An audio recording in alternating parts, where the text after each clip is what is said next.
A Procuradoria-Geral da República de Angola ainda não publicou a lista dos ativos recuperados.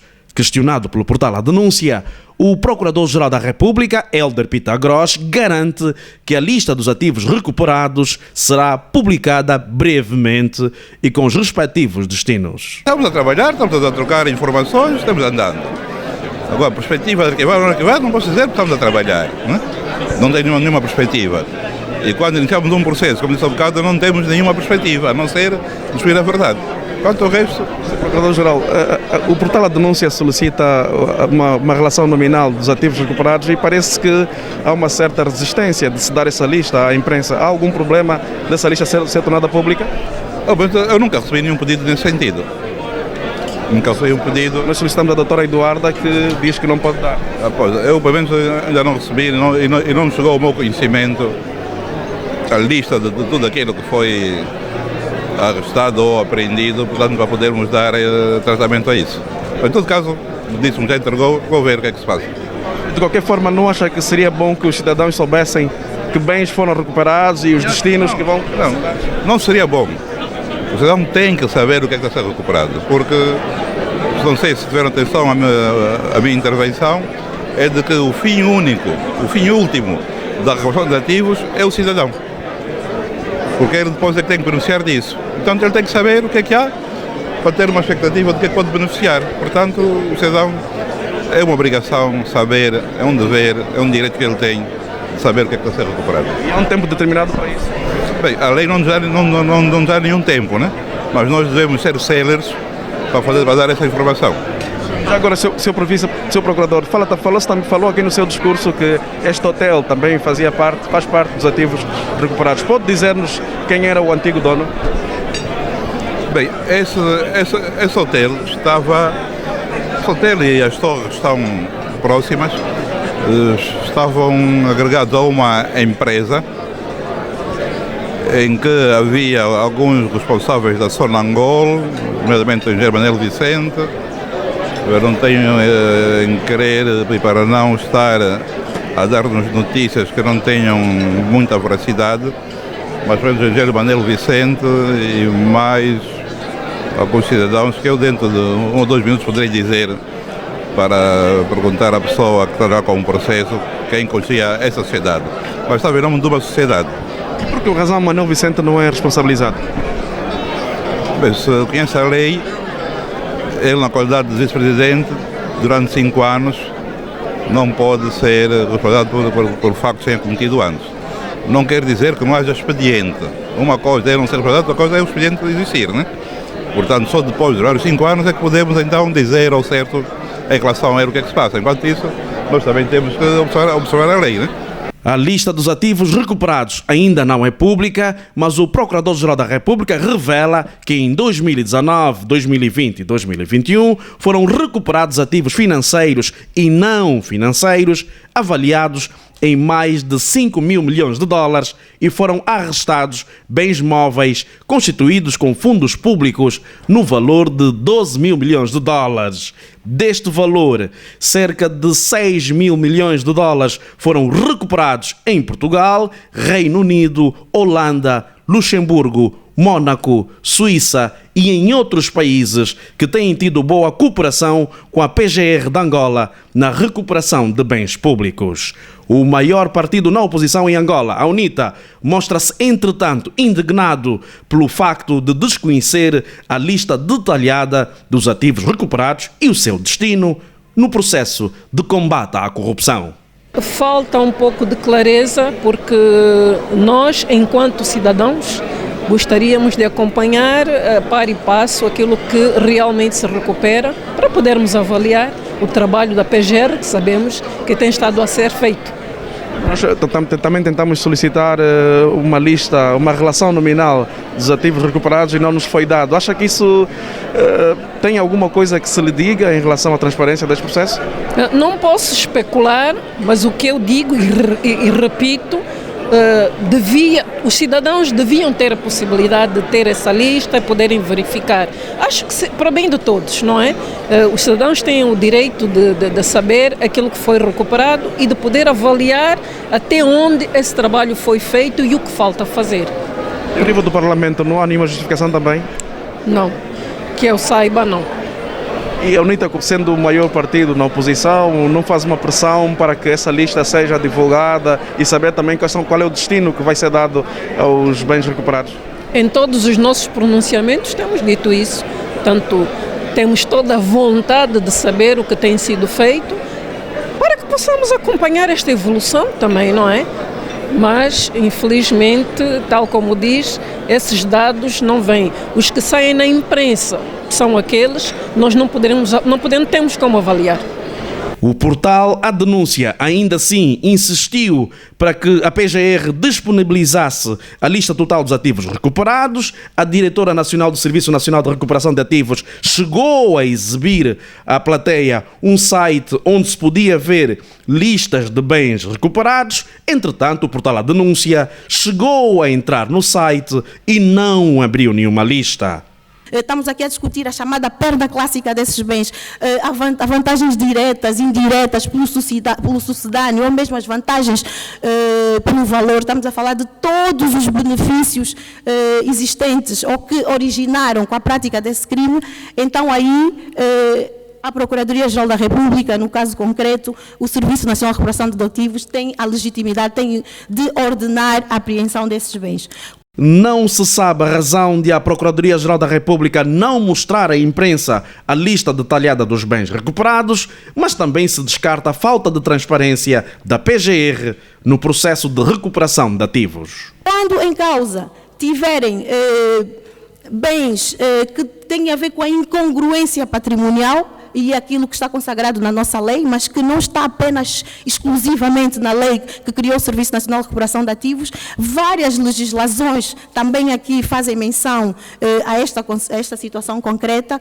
Então aí o Serviço Nacional de Recuperação de Ativos já não requer a apreensão desses, ou melhor, já não ordena a apreensão desses bens, mas tem que requerer em tribunal a apreensão dos bens que foram, ou melhor, requerer o arresto desses bens, tem que requerer em tribunal. Isso só acontece quando está-se a falar da chamada incongruência patrimonial. Naquelas situações em que o agente que praticou o crime, ou existe aqui indícios da prática de um crime, nós estamos a fazer uma investigação concreta em relação a um crime concreto. Mas, de repente, durante a nossa investigação, nós constatamos que em relação àqueles factos, existem outros factos que não têm conexão direta com o crime que está a ser investigado, mas que existe património que nós desconhecemos. Estamos aqui a falar da incongruência patrimonial. E então, nesses casos, nós temos que perceber de onde vem este património, ou seja, temos que fazer uma investigação patrimonial. E o que se pretende, o que se faz é requerer o arresto desse património e aqui a chamada inversão do ônus da prova, ou seja, caberá ao agente provar que os bens são de origem ilícita. E então isso aqui é que começa a levantar as questões de inconstitucionalidade, porque há quem entenda que se estamos aqui a discutir uma questão dessas, em que o agente tem que provar a licitude ou a origem do bem, aqui alguma questão de violação à presunção de inocência. Mas, por isso é que nós costumamos dizer sempre que a natureza da perda de bens não pode ser entendida como sendo uma natureza patrimonial, uma natureza criminal, de natureza de origem criminal. Tem que ser, nós entendemos que é de origem civil e, portanto, estamos aqui a falar de uma origem administrativa que, em função desta natureza, prevê-se efetivamente que o agente do crime, em virtude do património existente ou dos bens que possua, dada a incongruência patrimonial, nós requeremos o arresto. E então o juiz, o tribunal é que decreta o arresto desses bens e, nesses casos, existe aqui essa diferença que é importante aqui frisar. O presidente da República de Angola, João Lourenço, está praticamente no fim do seu mandato. Vai haver eleições em Angola em agosto deste ano, 2022, e o ministro de Estado e chefe da Casa Civil do presidente da República, Adão de Almeida, em representação do chefe de Estado angolano, já começa a fazer um balanço de cumprimento das promessas eleitorais. Quando assumiu em 2017 a chefia do Estado e a titularidade do Poder Executivo, o presidente João Lourenço adotou como mote para o seu mandato melhorar o que está bem e corrigir o que está mal, interpretando corretamente os anseios e aspirações dos angolanos por uma nação mais próspera. A luta contra a corrupção foi colocada no topo das prioridades da ação governativa. De lá para cá, um combate cerrado à corrupção tem sido feito, não com palavras, mas com ação concreta. Os resultados estão visíveis aos olhos de todos. Acabou a sensação de impunidade, melhorou substancialmente a qualidade da despesa pública e aumentou consideravelmente o rigor na gestão da coisa pública. Sabemos bem a dimensão do mal causado pela corrupção e percebemos bem a importância do trabalho para a erradicação deste fenómeno de modo estruturado, consistente e permanente. Cada etapa da nossa história é singular, cada época tem as suas particularidades e desafios. O combate à corrupção é um dos principais desafios do nosso tempo. Apoiar o combate à corrupção e colaborar para o seu êxito não é uma opção, é uma obrigação patriótica de cada um de nós. O ministro de Estado e chefe da Casa Civil do Presidente da República, Adão de Almeida, garante que o combate à corrupção é uma obrigação patriótica de cada um dos angolanos. Entretanto, o portal A Denúncia e o jornalista Carlos Alberto foram condenados a 2 anos de prisão por terem denunciado uma usurpação de terreno por parte do vice-procurador-geral da República de Angola, Luís de Assunção Pedro de Mota Alice, que também está aqui na mesa que presidiu a cerimónia da PGR de Angola. A Procuradoria-Geral da República de Angola está a celebrar 43 anos de existência e aproveita a ocasião nesta conferência internacional realizada em Luanda, hoje, quarta-feira, 27, para trocar impressões com homólogos da Justiça para que Angola consiga recuperar o mais rápido possível um valor estimado em cerca de 150 mil milhões de dólares americanos que saíram ilicitamente dos cofres do Estado.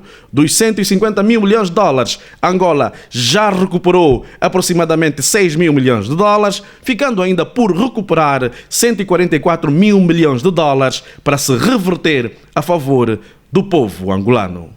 A grande incógnita, na verdade, continua. Nesta conferência internacional alusiva ao 43º aniversário da Procuradoria-Geral da República, foi abordada aqui várias questões que têm a ver com a recuperação de ativos e uma das grandes questões mesmo para a imprensa era saber a relação nominal destes ativos, já que se fala que muitos ativos recuperados não é de conhecimento público. Nós questionamos, inclusive, o Procurador-Geral da República, Hélder Pita-Gross, que foi perentório em dizer que também desconhece esta lista, uma relação nominal total, mas que brevemente a Procuradoria-Geral da República vai fazer chegar ao público. Questiona-se exatamente sobre esta lista, que eventualmente poderá demonstrar alguns bens que não foram bem canalizados para o Estado, é o que se especula, já que essa lista não é pública. A diretora nacional para o Serviço Nacional de Recuperação de Ativos, a doutora Eduarda Rodrigues, chegou a dizer-nos que podia ceder-nos esta lista, inclusive na sua apresentação fez menção de um site que os cidadãos podiam consultar, mas nós consultamos o site e o site pelo menos ainda não está no ar. Esta incógnita continua. O Serviço Nacional de Recuperação de Ativos pelo menos diz que cerca de 6 mil milhões de dólares foram recuperados a favor do Estado e cerca de 12 mil milhões de dólares, pelo menos bens patrimoniais, também foram recuperados para o Estado. Nós estamos no Hotel Intercontinental, um edifício que também se diz que foi recuperado a favor do Estado, um edifício que se diz que pertencia ao ex-vice-presidente da República, Manuel Vicente, um assunto que nós também tivemos a oportunidade de abordar com o Procurador-Geral da República, Hélder Pita-Gross, que nos disse também que o assunto ainda está em segredo de justiça e que, quando terminar, digamos assim, as imunidades qualidades do vice-presidente da República, este assunto ainda poderá vir à baila. Um assunto que nós, por tal a denúncia, ainda vamos tocar, já que esta relação nominal de ativos recuperados ainda não é do conhecimento público e nem se sabe como é que vai ser gerido depois para os cidadãos, já que o atual Presidente da República, João Manuel Gonçalves Lourenço, está no fim do mandato e era suposto que nesta altura já se soubesse o destino dos bens que foram recuperados pela Procuradoria-Geral da República. André Daniel, Edna Girão, António Samuchichi e Carlos Alberto, aqui no Hotel Intercontinental em Luanda.